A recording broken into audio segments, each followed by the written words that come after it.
The universe is not static. It never has been. But for most of human history, that's exactly what we believed. Look up at the night sky. The stars don't seem to move. The constellations stay the same, night after night, year after year. The moon glides smoothly. The planets wander a little, but always return. To ancient eyes, it all felt permanent, still, like a great cosmic painting hung above the world. So we built our understanding of the universe on that stillness. The Earth, we thought, must be the center, solid and unmoving. Everything else, the sun, the stars, the heavens, must be spinning around us. A perfect celestial dance, set in motion by something divine, but always repeating. For centuries, this view held, not because people lacked imagination, but because it worked. It matched what the eyes could see. It made sense of the seasons. It explained eclipses and alignments. It gave us comfort, a stable world beneath our feet, surrounded by orderly skies. Then came a crack in that illusion. First, Copernicus dared to suggest the Earth might not be the center after all. Then Galileo pointed a telescope at the heavens and saw moons circling Jupiter, proof that not everything orbited us. And then came Kepler, who studied the paths of planets and discovered they didn't move in perfect circles, but in ellipses, guided by invisible forces, following precise mathematical laws. Bit by bit, the stillness faded. Today, we know the truth is far stranger than anyone imagined. Space isn't silent and fixed. It's in motion everywhere. Not just planets and stars, but galaxies, clusters and superclusters. Even the very fabric of space is on the move, stretching in all directions. And yet, we still feel like we're standing still. The ground doesn't shake. The stars don't blur past us. The universe feels calm. But that calm is just a trick of scale, a mirage. Because the truth is, even now, right this second, we're spinning on a planet, orbiting a star, flying through a galaxy, all while being pulled by a force we can't even see. The old picture of a still universe is gone. We've stepped into a story of hidden motion, and we're finally beginning to understand what that motion means.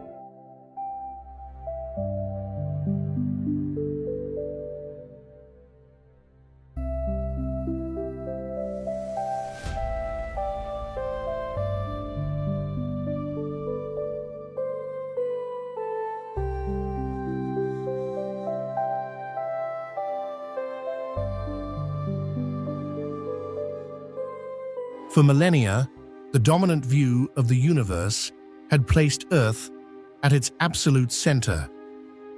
After all, that was what people knew. During the day, they saw clouds glide above them and the sun shine brightly overhead. At night, they saw the moon and the stars stretched out like a giant cosmic painting. Every celestial object appeared to be in motion, and they believed they were at the center of it all. This view was found across the ancient world, from Chinese sky law to Mayan cosmology. But it was in the Hellenic world that this idea not only became an accepted myth, it was structured into a technical cosmological model. And the man who did that was Claudius Ptolemy.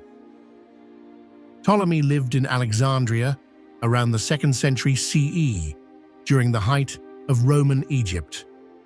He was a scholar, a mathematician, and more than anything, an astronomer who wanted to make sense of the skies not just philosophically, but with numbers.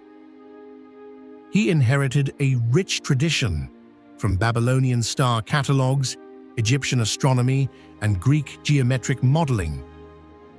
But what he did with that knowledge was something monumental. He compiled, organized, and refined it into a systematic model of the cosmos, laid out in a massive work known as the Almagest. The work so influential that it became the definitive guide to the universe for over 1,000 years. In Ptolemy's model, Earth sat at the very center of the universe, perfectly still, unmoving. Around it, in concentric spheres, revolved everything else: the Moon, Mercury, Venus, the Sun, Mars, Jupiter, Saturn, and finally, the sphere of fixed stars. Beyond that, nothing humans could know. The entire cosmos was a giant set of nested spheres, perfectly ordered, with Earth as the pivot of all celestial motion.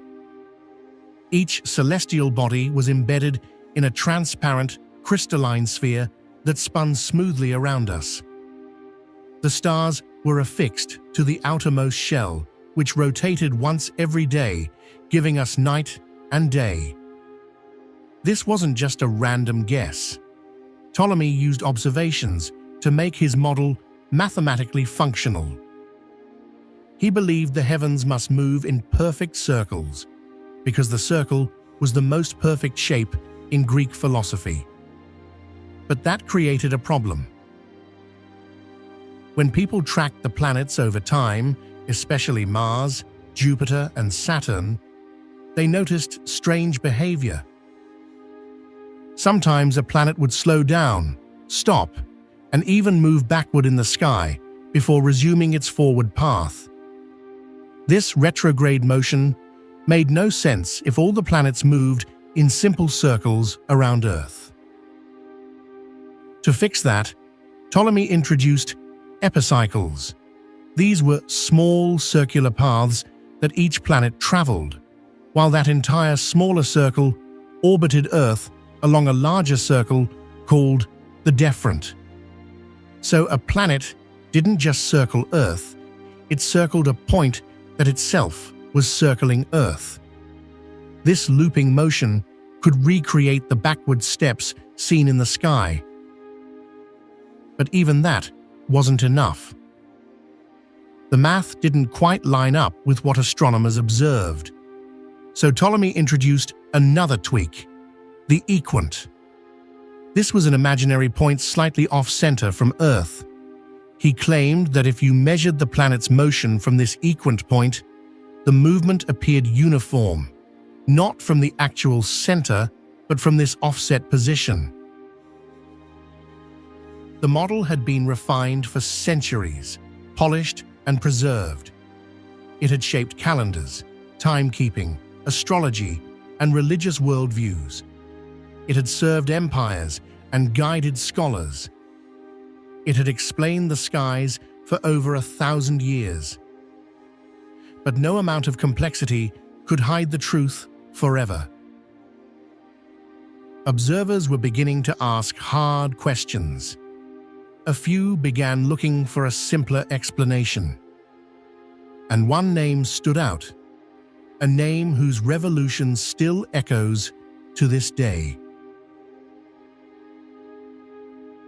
It all began quietly, in 1543, with the publication of a book that would shake the foundations of astronomy. Its title was De Revolutionibus Orbium Celestium, on the revolutions of the celestial spheres. And its author wasn't some famous scientist or thinkers. He was a priest. His name was Nicholas Copernicus. That might sound odd today, but back then, it made sense. The Church was the epicenter of intellectual life in Europe.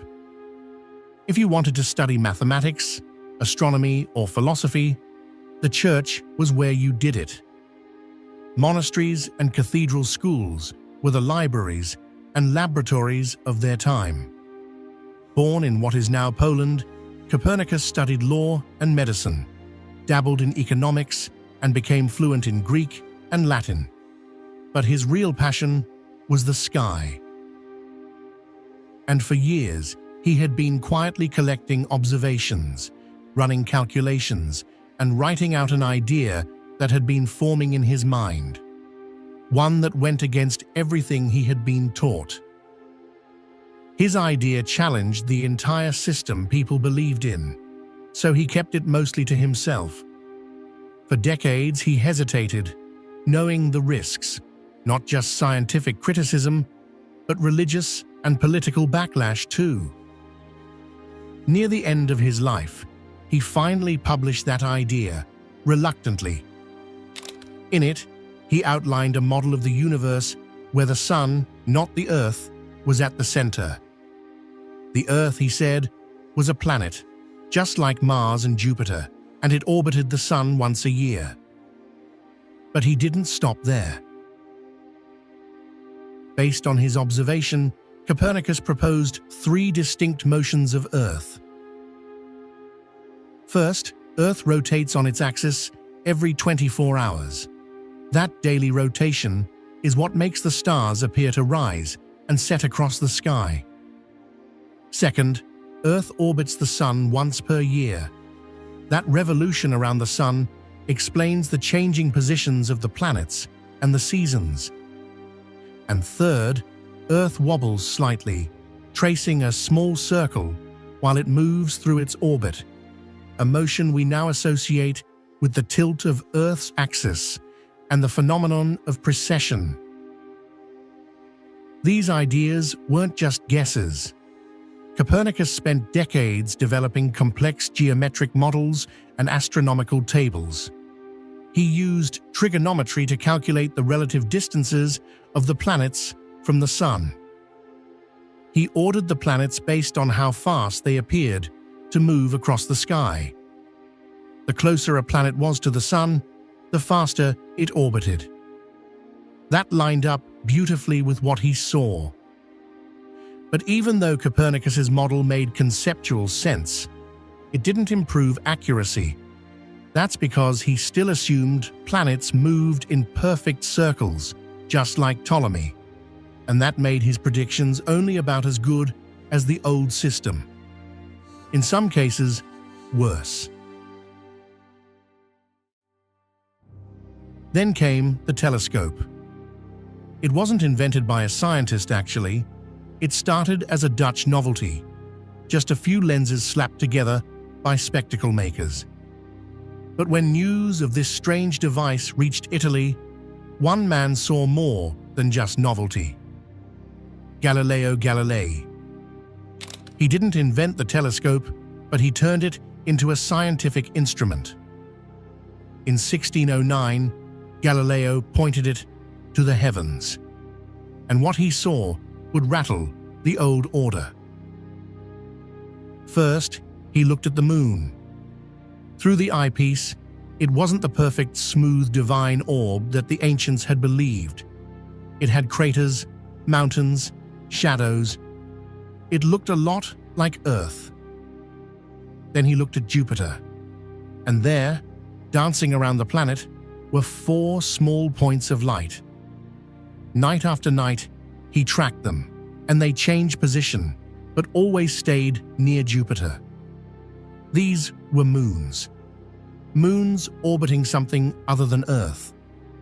This was huge discovery, because the geocentric model claimed that everything had to orbit Earth. But here was Jupiter, stealing that spotlight, with its own system of orbiting bodies. Then he turned to Venus, and that sealed it. Venus went through phases, like the moon. Sometimes it appeared full, sometimes it was just a crescent, and that only made sense if Venus was orbiting the Sun, not Earth. If it circled Earth, you'd only ever see it in one phase, but if it circled the Sun and we were moving too, then the geometry worked. That little glowing dot proved Copernicus had a point. But Galileo wasn't the one who finally cracked the math. That fell to someone else. someone who didn't even believe in Copernicus at first. Johannes Kepler was a German mathematician and astronomer, deeply religious, deeply curious, and painfully precise. He got his big break when he became assistant to Tycho Brahe, the last great naked-eye astronomer. Brahe was a Danish nobleman who spent decades collecting the most accurate measurements of planetary motion ever made, all without a telescope. He built giant instruments in his observatory on an island and charted the positions of planets with mind-numbing precision. Now, Brahe didn't buy into the Copernican model. He had his own hybrid theory where planets orbited the Sun, but the Sun orbited Earth. He tried to split the difference, but when he died in 1601, he left all of his data to Kepler, and Kepler dove in. He spent years trying to make the Copernican system match Brahe's data, especially Mars. And Mars was tricky. It doesn't move in a nice, simple circle. It speeds up and slows down, loops across the sky. It just wouldn't behave. For years, Kepler tried to force the data into circular orbits. That's what everyone assumed. Circles were divine, perfect. The heavens had to move in circles. But Mars didn't care about philosophy. So finally, Kepler stopped forcing the math. He let the data speak, and what it said changed everything. Kepler discovered that planets don't move in perfect circles at all. They move in ellipses. That was his first law. All planets move around the Sun in elliptical orbits, with the Sun at one focus of the ellipse. This means that a planet's path isn't a perfect circle, but rather an oval shape. Kepler also noticed something else. Planets don't move at constant speeds. They sweep across space faster when they're closer to the Sun, and slower when they're farther away. That's his second law. A line connecting a planet to the Sun sweeps out equal areas during equal intervals of time. In other words, as a planet moves along its elliptical orbit, the area it sweeps out in, say, a month, is always the same, whether it's near the Sun or far. This explained the strange speeds of planets, especially Mars. And then came the third law, the one that stitched the entire system together, also known as the law of periods. Kepler found that the square of the orbital period of a planet is directly proportional to the cube of the semi-major axis of its orbit. In simpler terms, the further a planet is from the Sun, the longer it takes to complete one orbit, and this relationship is predictable. Together, Galileo's telescope and Kepler's equations did something extraordinary. One gave people the vision to see a new universe. The other gave them the math to prove it. Copernicus had started the fire. Galileo fanned the flames. And Kepler built the framework that finally made it hold. After the door opened, it didn't take long before others walked through it and pushed even farther. The next generation moved to the next questions. Why do planets move at all? What force keeps them in orbit? Why don't they fly off into space or fall into the Sun? That's where the famous falling apple came in. Newton gave this invisible force a name: gravity. He realized that the same force that made apples fall from trees also held the Moon in orbit, kept Earth circling the Sun, and ruled the dance of planets. He formulated it into a law: universal gravitation. According to him, every object with mass pulls on every other object, and the bigger the mass, the stronger the pull. The farther apart they are, the weaker the pull. Using Newton's law of universal gravitation, we knew that Earth orbits the Sun at about 107,000 kilometers per hour. That's nearly 30 kilometers per second. Mercury moves even faster, around 47 kilometers per second, because it's closer to the Sun and feels a stronger gravitational pull. Mars, farther out, moves slower. Everything fits together. The closer a planet is to the Sun, the faster it has to move to stay in orbit. Newton's math proved it. He connected the motion of the heavens with the motion here on Earth. For the first time in history, we had one set of laws that applied to everything. And just like that, the great cosmic mystery of planetary motion, why they move, how fast they move, was no longer a mystery. It was gravity. But there was something else, something no one expected. Because as scientists charted the heavens with better tools and sharper math, they noticed another motion, a bigger one, a deeper one. The Sun, the thing we thought was at rest, wasn't. It also moving. But where?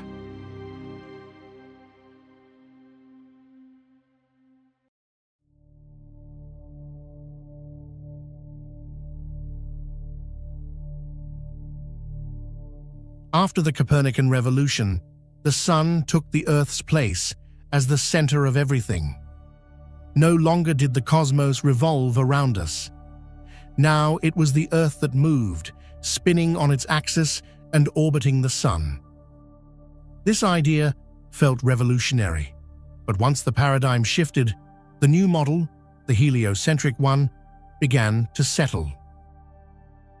The Sun, once seen as just another object in the sky, became our still point, the anchor of the universe. Solid, motionless.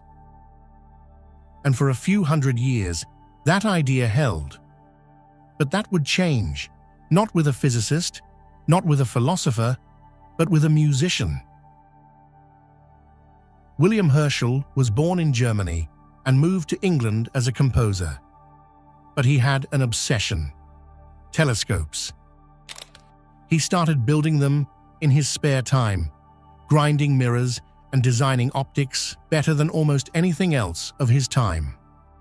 And when he pointed those telescopes toward the heavens, he didn't just look, he counted. Herschel became obsessed with structure.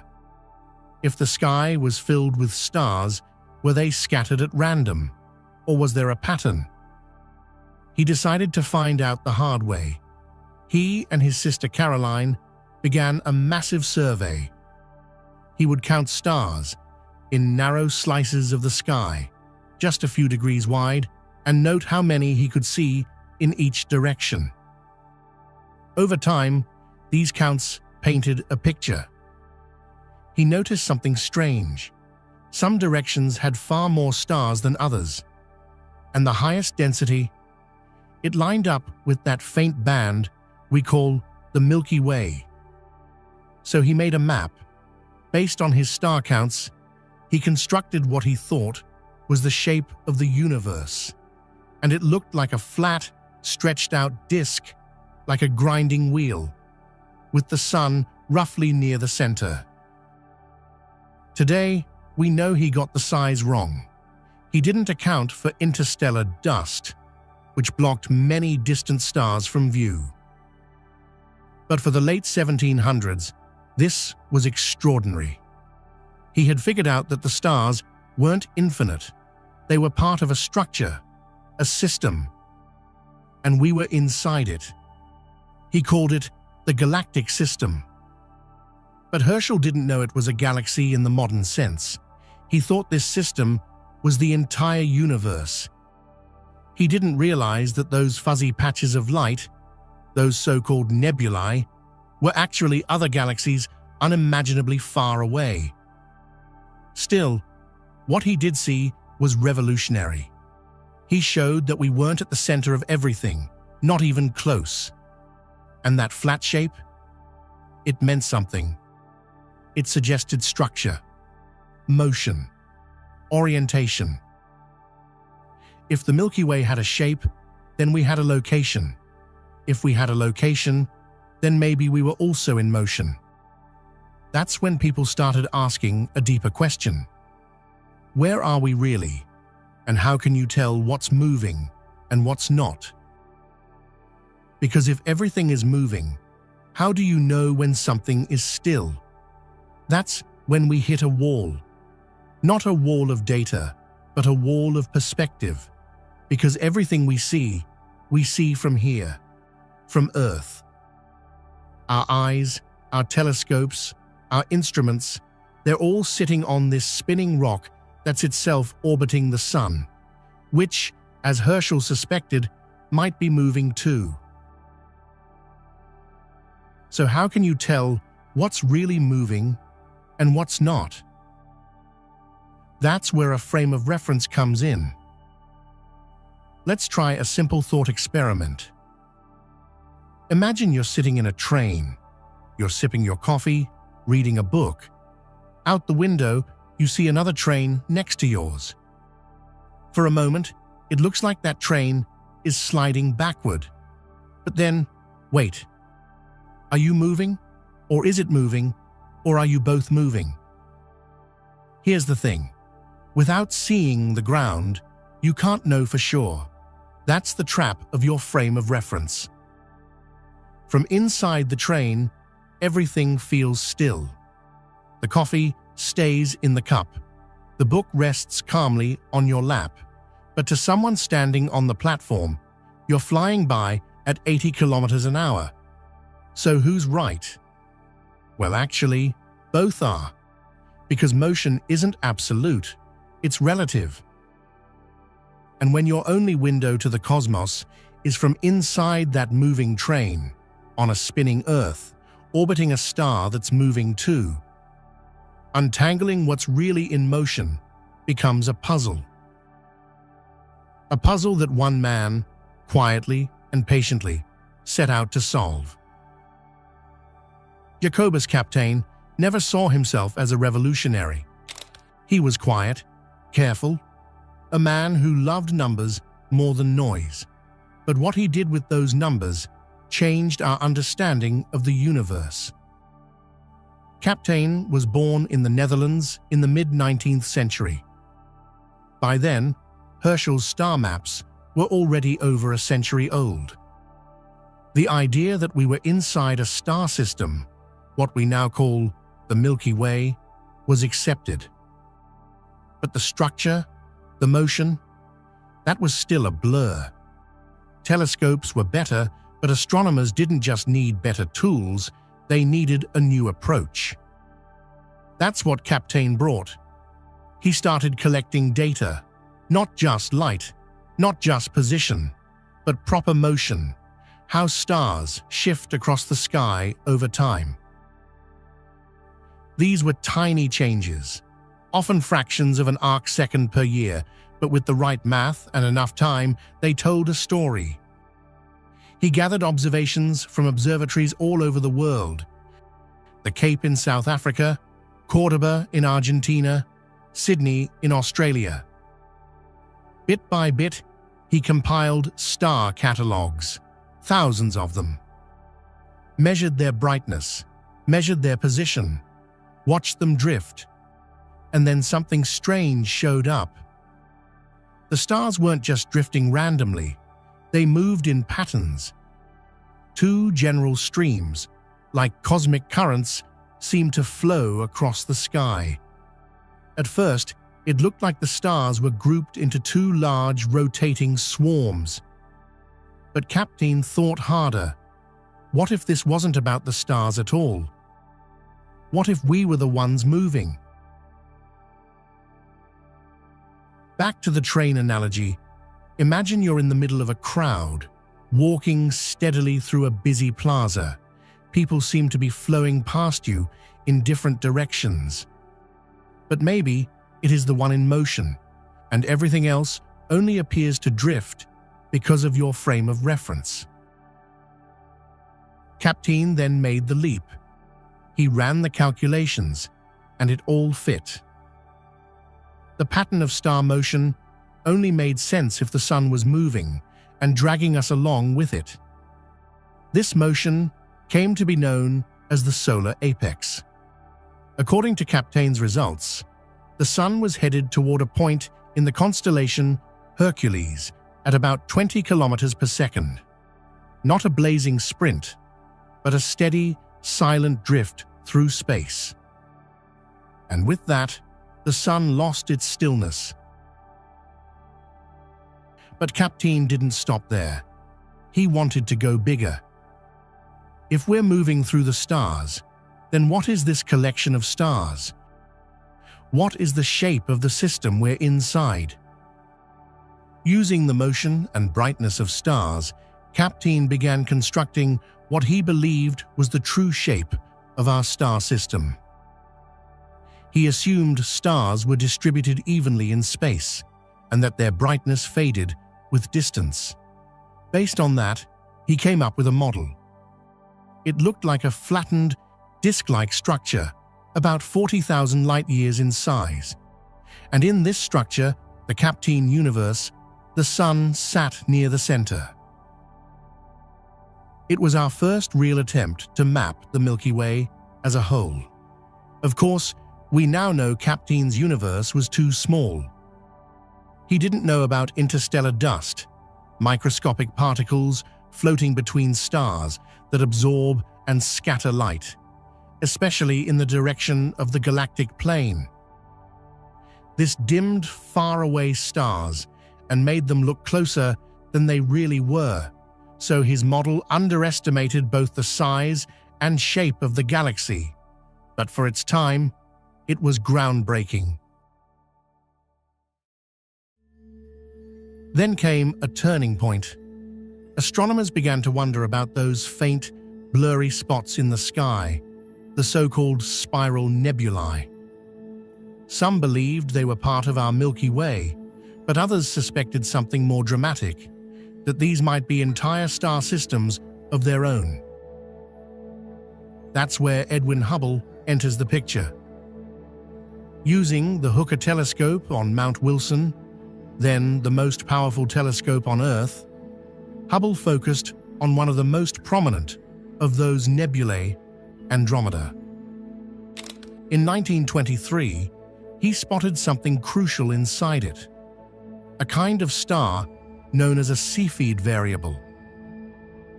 These stars brighten and dim in a predictable pattern, and thanks to Henrietta Swan Leavitt's earlier work, that pattern could be used to calculate how far away the star really was.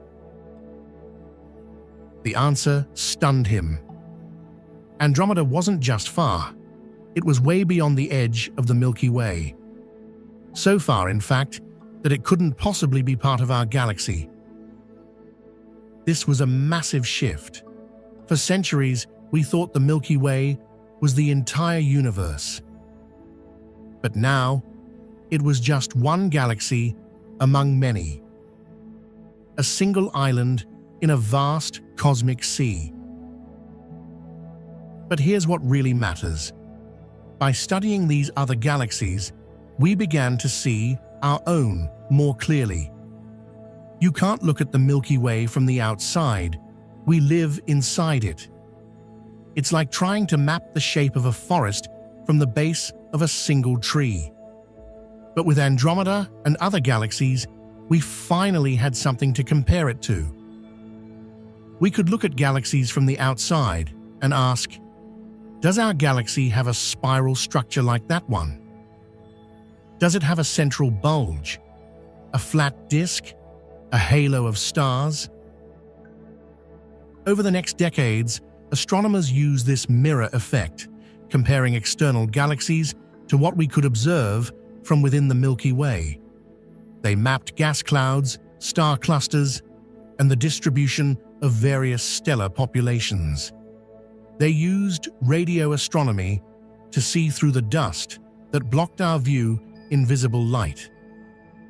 Gradually, a new picture emerged. One of them is a Dutch astronomer named Jan Oort, who took a closer look at the motion of stars near the Sun. He wasn't just interested in where stars were, but how they moved, and what he found was strange. If the Milky Way was rotating like a solid wheel, every star should be moving at the same angular speed, just like the spokes on a bicycle wheel. But they weren't. Some stars were lagging behind, some were moving faster. It looked more like a whirlpool than a wheel. Oort crunched the numbers and realized the galaxy rotates, but not evenly. It rotates faster near the center, slower at the edges. He worked out the math behind this and came up with two constants that described the way stars moved near our position in the galaxy. These constants, now called the Oort constants, gave the first real description of the Milky Way's differential rotation. From that, he calculated that our Sun is about 30,000 light-years from the galactic center and moving at an astonishing speed, over 200 kilometers per second.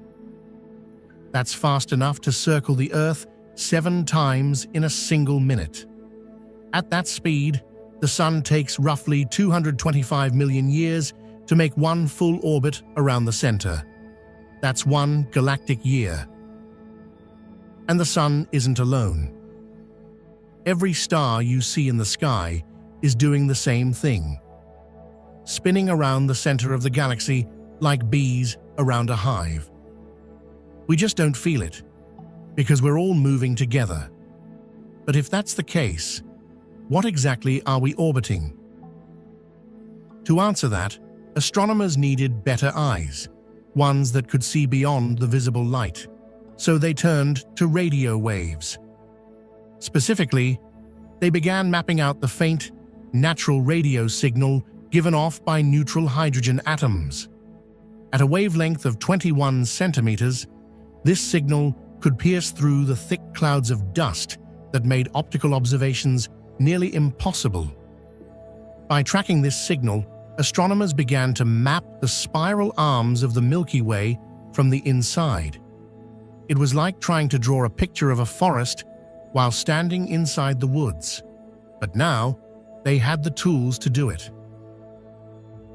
And then came one of the biggest leaps forward, the Very Long Baseline Array, or VLBA. The VLBA isn't a single telescope. It's a system of 10 radio antennas spread across thousands of kilometers. Imagine placing 2 telescopes on opposite ends of the Earth, say, one in Hawaii and one in the Virgin Islands. Now, imagine syncing them so perfectly they act like one giant dish, the size of the entire continent.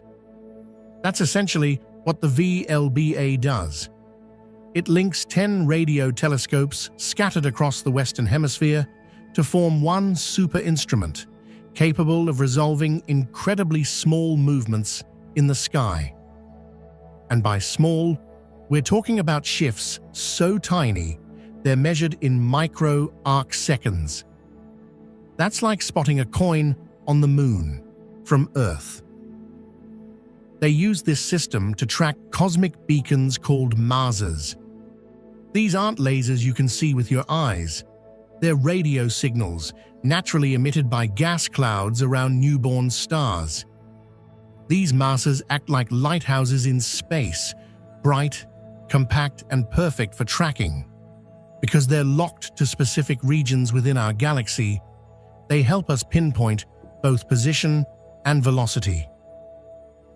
Over years of observation, astronomers watched these masers inch across the sky.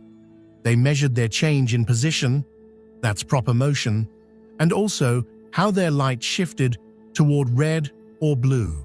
That's radial velocity, whether it's coming toward us or moving away. Combine those and you get a full 3D picture of motion, not just left and right, not just forward and back, but the whole dance of stars across the Milky Way. And what did that dance reveal? It showed the stars orbiting the galactic center, but not in perfect circles. Their motion forms a spiral pattern, twisted and stretched by the pull of gravity and the structure of the galaxy itself. Some arms lead, others trail behind. Clusters wobble. Gas clouds shear under tidal forces. But there was something else too, something strange at the heart of it all.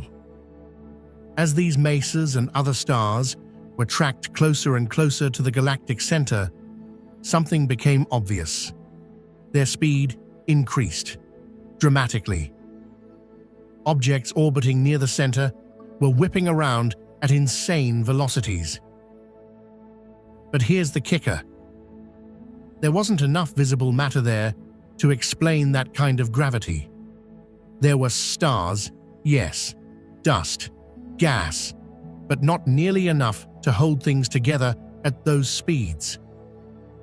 Something invisible was anchoring the galaxy. And all that motion, all that math, all those precise measurements, they all pointed to the same place. A compact, dense, radio-bright spot near the constellation Sagittarius. That spot is known as Sagittarius A. It doesn't look like much invisible light, just a haze of dust and stars, but in radio wavelengths, it lights up. VLBA observations zeroed in on it. And what they found was a motionless object. Relatively speaking, that everything else was spinning around. Its mass was over 4 million times that of the Sun. Its size is smaller than the orbit of Mercury. The only thing in physics that fits those numbers, that small, that dense, that massive, is a black hole. A supermassive black hole. That's what anchors the Milky Way. It sits quietly in the center, barely flickering, while every star, every planet, every gas cloud in the galaxy swirls around it. And still, we're not standing still. Because the stars aren't just orbiting around the center. The entire galaxy is twisting, warping, wobbling. One of the arms we're riding on, the Orion spur, gently rises and dips above the galactic plane like a surfer riding a wave. But even the Milky Way isn't standing still. Our entire galaxy is in motion, drifting, pulled by unseen forces.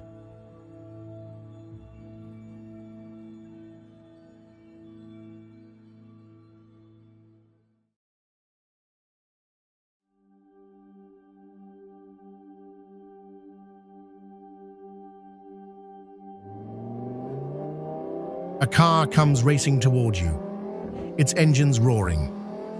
And just as it passes, it changes pitch. Higher as it comes in, lower as it drives away. That's the Doppler effect. It happens when something that makes waves, like sound, moves toward or away from you. When it's coming closer, the waves bunch up. When it's moving away, they stretch out. Light does the same thing.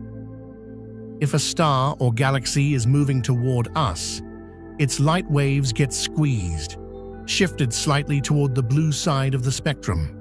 We call that blue shift. If it's moving away, the light gets stretched. It shifts toward red. That's redshift. In the 1910s and 1920s, scientists started using this trick to measure the motion of stars and galaxies. One of them was Edwin Hubble, and what he found was shocking. Most of the galaxies he observed weren't sitting still.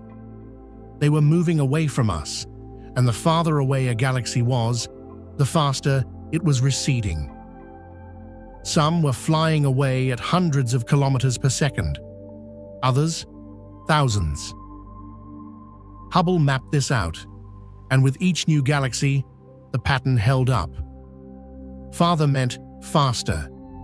Space itself was expanding, and the galaxies were just along for the ride. It was one of the biggest discoveries in the history of science. It meant the universe had a beginning. It meant everything we see today used to be much closer together. It even laid the groundwork for the Big Bang Theory. But not every galaxy is running away. There was one that stood out, a familiar neighbor, big, spiral-shaped, the Andromeda Galaxy. In 1912, an American astronomer named Vesto Melvin Slipher pointed his telescope at Andromeda and measured its light spectrum. At the time, people were just beginning to understand how redshift and blueshift worked with galaxies. And what Slipher saw went against everything they expected. Instead of being redshifted, like most galaxies, Andromeda's light was blue-shifted, meaning it was heading toward us. But back then, that was all they could really say. Just a direction, not the full picture. Fast forward 100 years. Technology has come a long way. We've got space telescopes, supercomputers, and a whole network of radio dishes spread across the Earth. Astronomers use data from NASA's Hubble Space Telescope, combined with precise measurements from the Gaia mission and the VLBA. By tracking the actual movement of Andromeda over many years, not just the light shift, but its sideways motion too, they piece together a full 3D map of its trajectory. And what they found confirmed it. Andromeda isn't just drifting near us. It's not going to slingshot by. It's locked in. It's on a direct collision course with the Milky Way, and we're heading toward it too. It's not just that Andromeda is coming for us. We're both racing toward each other across the void of intergalactic space. Right now, Andromeda is moving at about 110 kilometers per second in our direction. That's over 400,000 kilometers per hour. And the Milky Way isn't sitting still either.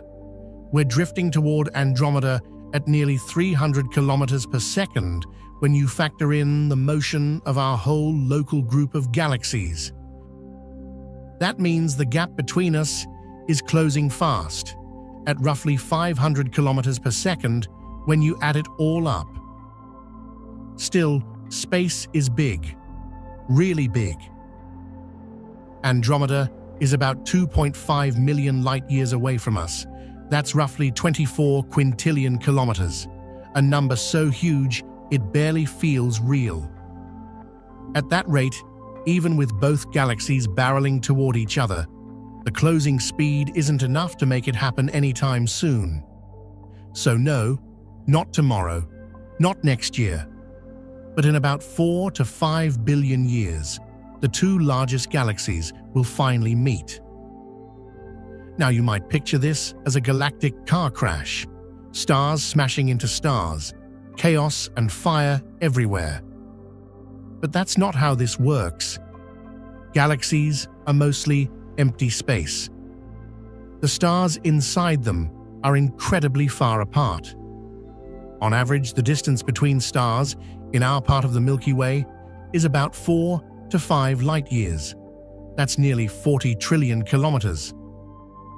Even in the denser core regions, stars are still typically separated by about a light-year or more. To give you a sense of scale, if a star were the size of a ping-pong ball, the next closest star would be several hundred kilometers away. So even during a head-on collision between two galaxies, most stars just drift past one another without ever touching, like ships passing in the night. Still, it's not completely peaceful. A few stars might actually collide, especially in the crowded central regions. And a small number, especially ones on the outskirts, might get flung entirely out of the galaxies, tossed into intergalactic space like cosmic castaways. But the real drama happens through gravity. That invisible force stretches and warps the galaxies. It flings out long tidal tails, streams of stars pulled far from their homes. It rips apart spiral arms. It pulls the cores closer and closer together until the two galaxies finally merge into one larger, messier system. But the full collision doesn't happen all at once. The first encounter is fast, a close pass that starts the chaos. But the merger itself, that's slow. It takes about 1 to 2 billion years to fully settle. It's not a crash, it's a slow, graceful gravitational ballet. And when the dance ends, something new is born. A single, massive, elliptical galaxy. Astronomers already gave it a name, Milkomeda. It won't look like a spiral anymore. It'll be puffier, rounder. A huge glowing ball of stars, gas, and dust. Our Sun, assuming it survives, will likely find itself in a new orbit. Not where it is today. Not in a neat spiral arm. It could drift farther from the center in a path more elliptical and erratic than it is now. But the collision with Andromeda isn't the whole story. It's not the only trajectory our galaxy is on, because the Milky Way, along with Andromeda and hundreds of other galaxies near us, we're all being pulled, not just toward each other, but towards something larger, something stranger. But to understand where we're headed, we have to zoom way out. First, past our solar system, then past the Milky Way, then even past the group of galaxies we belong to. Because galaxies don't float in isolation. They gather, they cluster. They follow gravity like water flows downhill. Let's start small. Our Milky Way is part of a galactic group, a collection of around 80 or so galaxies called the Local Group. It spans about 10 million light-years across. The Milky Way and Andromeda are the two biggest galaxies in this group, each surrounded by a handful of smaller satellite galaxies, like the Magellanic Clouds or M32 and M110 orbiting Andromeda. But this group is only a tiny pocket of the next step up, a galaxy cluster. Clusters are gravitationally bound collections of multiple galaxy groups. The Local Group is just one small member of the Virgo cluster, a much bigger collection of over 1,000 galaxies. The Virgo cluster sits roughly 65 million light-years away from us and pulls on us with its gravity. And we're not just floating alongside it. Our entire Local Group is moving toward the center of the Virgo cluster at a speed of about 600 kilometers per second. So we've got groups inside clusters. But even clusters aren't the end of the story. Clusters of clusters form superclusters, the largest known structures in the observable universe. These can span hundreds of millions of light-years and contain tens of thousands of galaxies. And ours is called the Laniakea supercluster. That word means immense heaven in Hawaiian, and it fits. Laniakea is colossal, over 500 million light-years across, home to around 100,000 galaxies.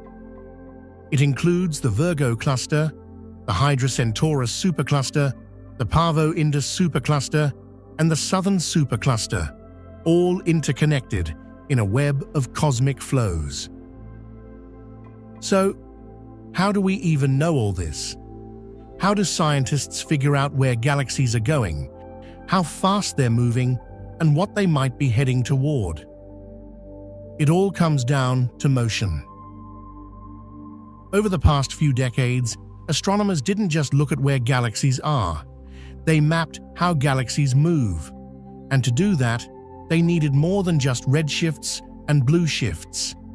They needed peculiar velocity, the actual motion of galaxies relative to the general expansion of the universe. Now, this isn't easy.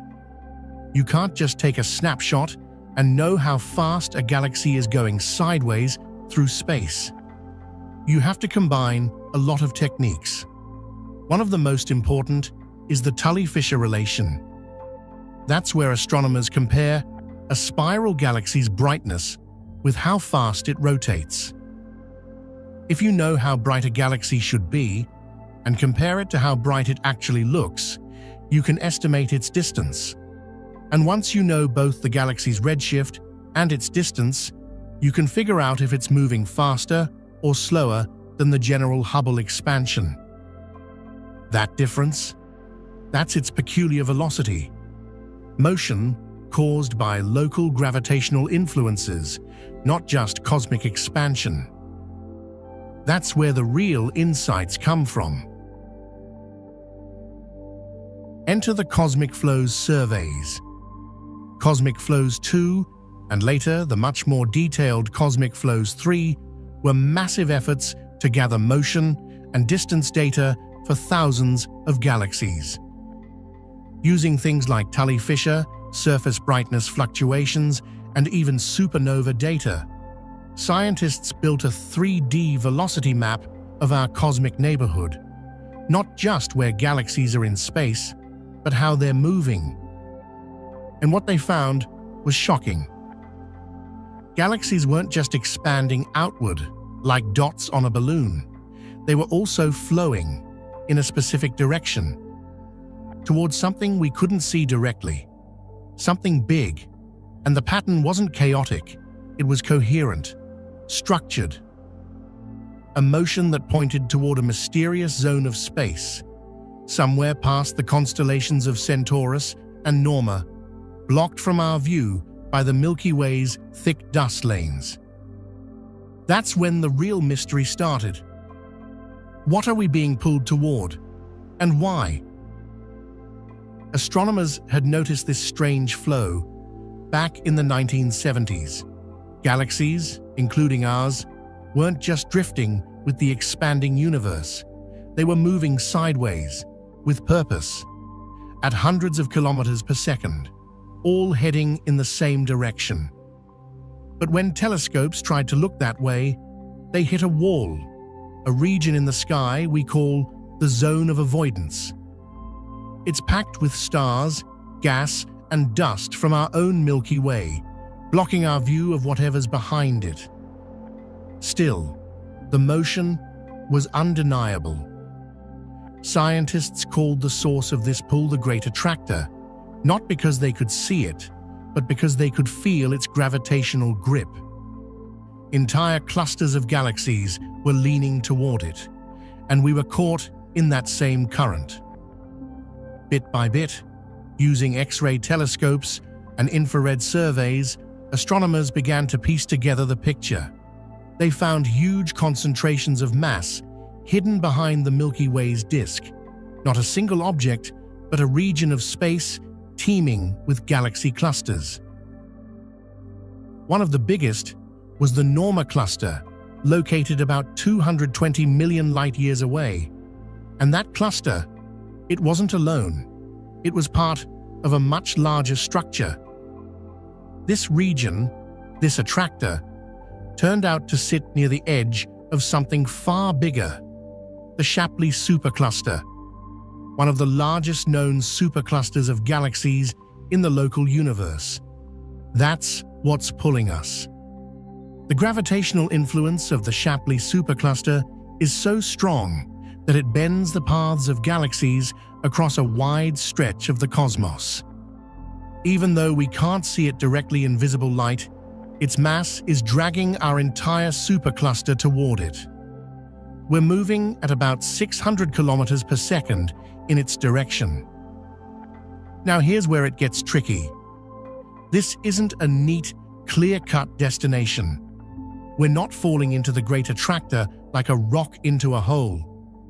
We're caught in a cosmic tug-of-war. Gravity doesn't just pull, it warps space. So while the great attractor pulls us in, other forces in the universe are also shaping our path. And one of the strangest forces shaping that path isn't a force at all. It's the dipole repeller. Let's slow this down for a second. The dipole repeller isn't an object. It's not a galaxy. It's not even a thing you can see. It's a region of space that's unusually empty. A cosmic void. There's barely any matter there. No major galaxy clusters. No real gravitational pull. But that emptiness, it matters. Because while massive objects pull galaxies toward them, giant voids act like the opposite. They let galaxies drift away more easily. Think of it like this. You're floating in a river. On one side, there's a waterfall pulling you in. That's the great attractor. On the other side, just flat, calm water. No current, no force. That's the dipole repeller. You're not being pushed by it, you're just not being held back. So the waterfall wins. This is what our galaxy is caught in, a kind of gravitational current. And astronomers started to see this more clearly in 2017, when they used Cosmic Flow's 3D data and 3D motion maps of over 18,000 galaxies. What they saw wasn't just a pull in one direction, it was a dipole pattern. Galaxies like ours were streaming, flowing, away from the repeller and toward great attractor. But even this isn't the end of the cosmic motion. When you zoom out far enough, past the clusters, the superclusters, past the filaments and voids, a new pattern begins to appear. A deeper flow, one that stretches across the entire observable universe. All the great threads of the cosmic web, they're not standing still. They're drifting. Somewhere.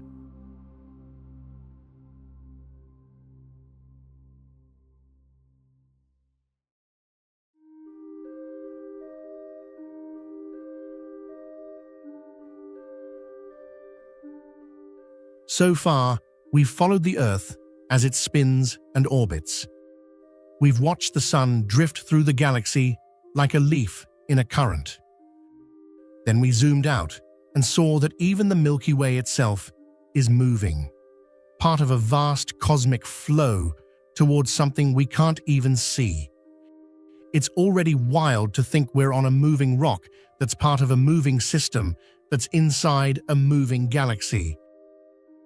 But now, it's time to go even bigger. It's time to ask the final question. Where is everything in the universe going? Not just Earth, not just our galaxy, everything. What's the universe's final destination? To answer that, we have to talk about something strange, something that doesn't glow or shine. Something that acts like it's pulling the strings behind the scenes. Something so weird, it shook science to its core when we discovered it. The story starts, ironically, with the end of the universe, or at least with trying to predict it. In the 1990s, two teams of scientists, one led by Saul Perlmutter, the other by Brian Schmidt and Adam Rees, were studying exploding stars called Type 1a supernovae. These explosions are incredibly bright, and they all explode in roughly the same way. That makes them perfect as cosmic mile markers. If you know how bright a supernova should be, and it looks dimmer than expected, you know it's farther away.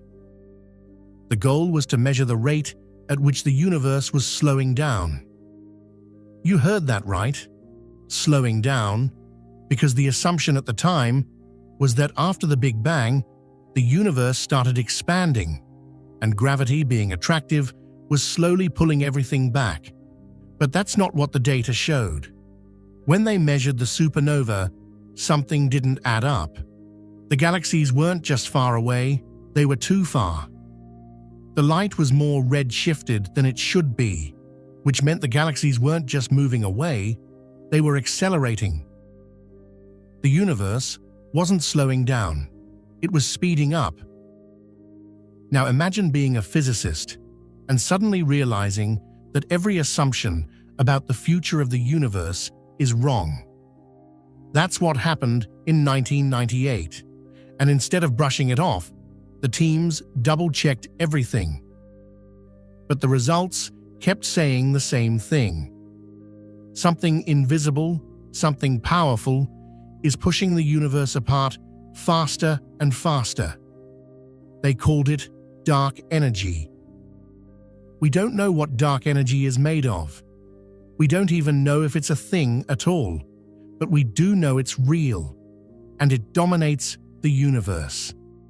About 70% of everything out there, of all the energy and matter that exists, is dark energy. To understand how weird that is, think about this. Everything you've ever seen, touched, tasted, or heard in your entire life, all the stars, all the planets, every atom makes up less than 5% of the universe. Another 25% is dark matter, which holds galaxies together with its gravity. And then the rest, the biggest slice of the cosmic pie, is this silent force pushing the universe apart. So what could it be? Here's where it gets tricky. Physicists have a few guesses. The most straightforward idea is that dark energy is just the vacuum energy of space. That even when space looks empty, it's not really empty. It's filled with quantum fluctuations, tiny, random blips of energy popping in and out of existence. Now here's the interesting part. When you do the math, quantum theory actually predicts that empty space should have energy. That's not the crazy part. The crazy part is how much. The prediction is that the vacuum energy should be 10 to the power of 120 times stronger than what we actually observe.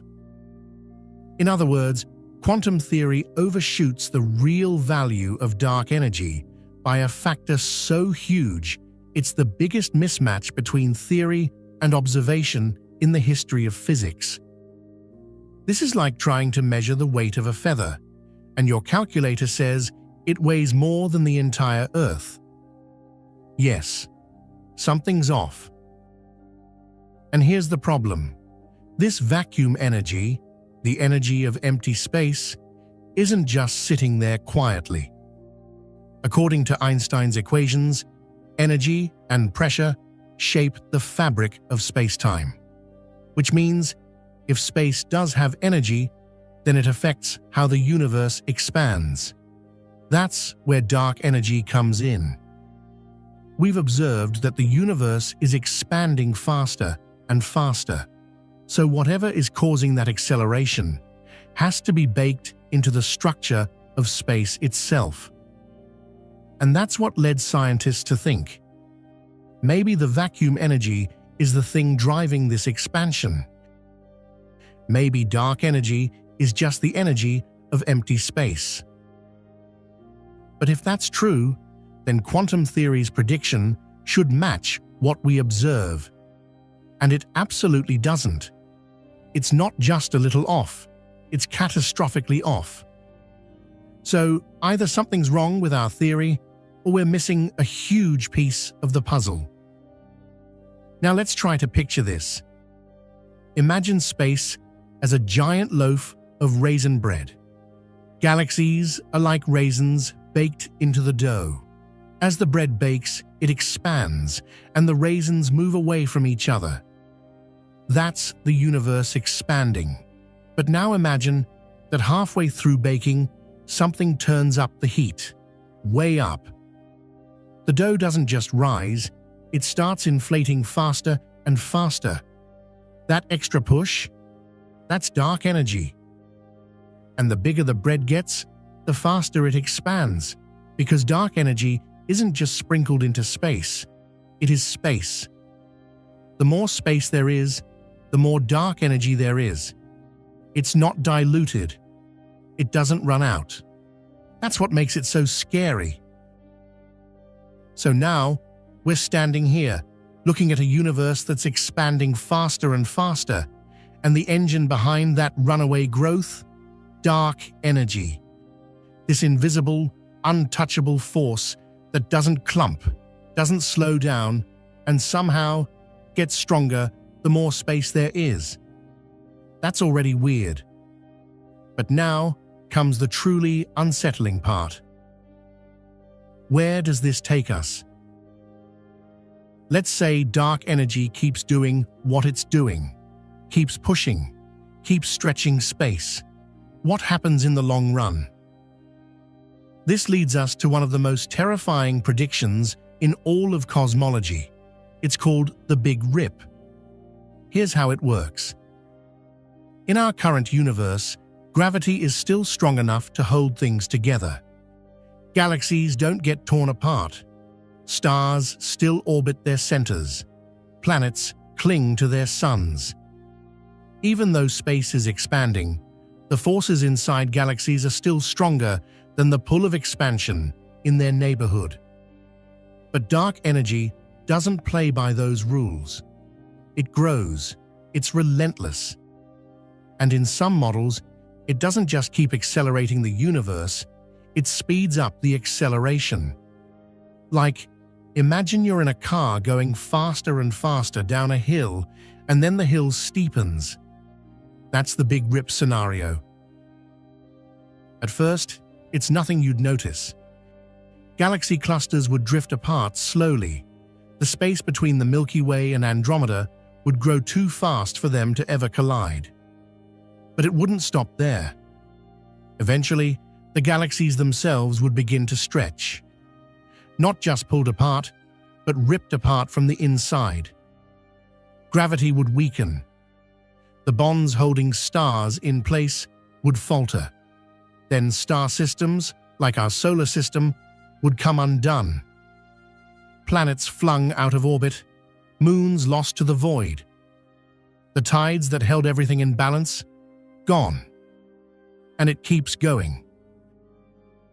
As the acceleration intensifies, even the Earth itself wouldn't be safe.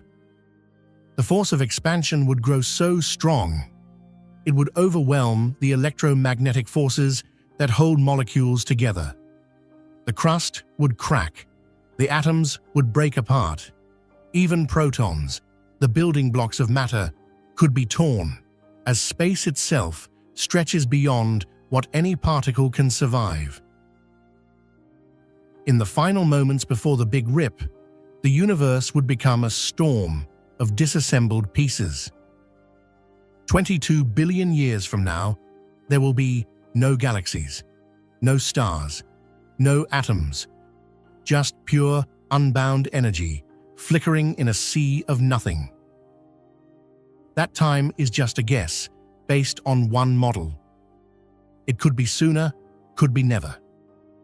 Because it all depends on how dark energy behaves, and that we still don't fully understand.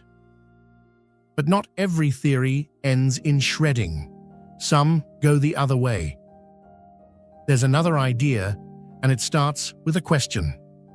What if the expansion of the universe doesn't go on forever? What if, at some point, gravity fights back? You see, early in the universe, everything was hot and dense. Space was expanding, but gravity was pulling back, trying to slow everything down. That tug of war has been going on since the beginning, and for a long time, scientists thought gravity might eventually win. This is the theory of the Big Crunch. In this version of the story, expansion is temporary. One day, dark energy might weaken, or maybe it was never permanent to begin with. And if that happens, gravity could take control again. Slowly at first, it would start to pull everything back together. The galaxies that once drifted apart would begin to close in. Structures would reverse. The great cosmic web would contract. Over billions of years, the universe would shrink. Temperatures would rise as everything gets squeezed into a tighter and tighter volume.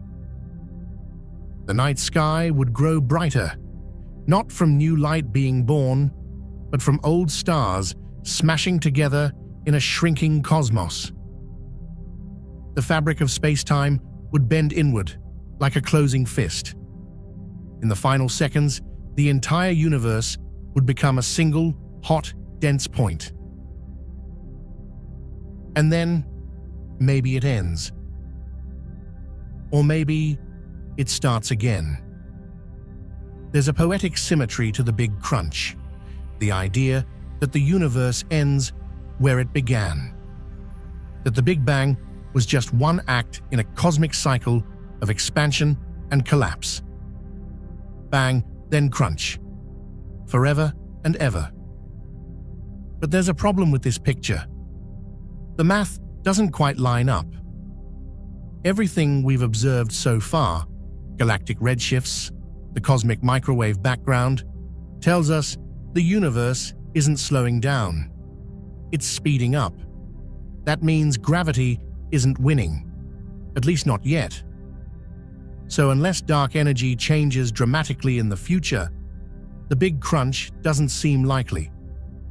But here's the thing. We don't fully understand what dark energy actually is. Right now, it's a placeholder term for something we can measure, but not explain. We know it's causing the universe to expand faster and faster, but we don't know why.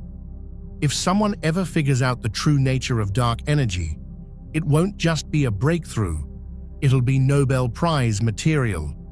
But until then, we're left with what we can see. Still, there's one more possibility, one more future. It's not as dramatic as a rip or a crunch. It doesn't explode or collapse. It just keeps going. And that might be the most haunting ending of all. This is the Big Freeze. A universe that doesn't die in violence, but in silence. Here's how it happens. We've already talked about dark energy, how it drives the universe to expand faster and faster. We've also talked about how, unless it changes drastically, that expansion is here to stay. Now imagine the universe continuing this path. Galaxies drifting farther and farther apart, never slowing down. The stars inside them aging, burning through their fuel, one by one. This idea, the cold, endless fade, isn't just poetic. It's backed by some of the best data we have. Andrei Lind, a Russian-American physicist known for his work on inflation theory, has contributed to models that support this kind of ending. According to current cosmological parameters, measured by tools like the Planck satellite and large-scale surveys like the Sloan Digital Sky Survey, the rate of expansion is consistent with a cosmological constant. That means dark energy likely stays the same over time. Not increasing, not decreasing, just humming along, gently stretching space. If that holds true, then the Big Freeze isn't just a possibility, it's the most likely fate of our universe. Now let's zoom out and follow this future step by step. We're in the present day. Galaxies are still relatively close together. Stars are being born in places like the Orion Nebula. Planets are orbiting, life is breathing, black holes are eating, and the cosmic web is still glowing with energy. But time passes, a lot of time. Give it 100 billion years. By then, the observable universe, what we can see, will shrink dramatically. Not because the universe itself is getting smaller, but because the space between us and distant galaxies is expanding faster than light can cross it. Those galaxies will slip beyond our cosmic horizon. We won't be able to see them anymore. They'll still exist, but forever out of reach, like ships sailing over the edge of an ocean that never ends. After enough time, even the nearest galaxies will vanish from view. Eventually, the Milky Way and Andromeda, by then long since merged into one giant elliptical galaxy, will become a lonely island floating in a dark, silent sea. Star formation won't last forever. Stars need gas, mainly hydrogen, to be born. But that gas doesn't last. As stars go supernova or shed their layers, they recycle material back into the galaxy. But over time, that recycling slows down. The fuel runs out. Estimates say that in about 1 trillion years, star formation across the universe will stop completely. The stars that are left, they'll burn through their fuel slowly. Red dwarfs, tiny, cool, dim stars, can last for trillions of years. They'll be the last beacons of light in an otherwise dark sky. But even they will eventually burn out. After that, only the remnants will remain. White dwarfs, neutron stars, black holes. Then we enter what's called the degenerate era. This is the time when there are no new stars, no new light. The universe is made of cold, collapsed objects, brown dwarfs, and black holes, still hungry, still devouring. And time just keeps going. Over the next 10 to the power of 40 years, that's a 1 followed by 40 zeros, these stellar remnants will decay. White dwarfs will cool until they become black dwarfs. Neutron stars might remain stable for a long while, but black holes, they have their own clock. According to Stephen Hawking, black holes aren't permanent. They slowly evaporate through something called Hawking radiation, a quantum effect that causes them to lose mass over time. It's incredibly slow. A black hole with the mass of our Sun would take about 10 to the power of 67 years to completely vanish. Let that number sink in. Our entire universe right now is about 13.8 billion years old. That's nothing compared to the scale we're talking about. In the Big Freeze, time stretches far beyond what we can truly imagine. Eventually, every black hole evaporates. One by one, they disappear in tiny flashes of radiation. No more stars, no more planets, no more light.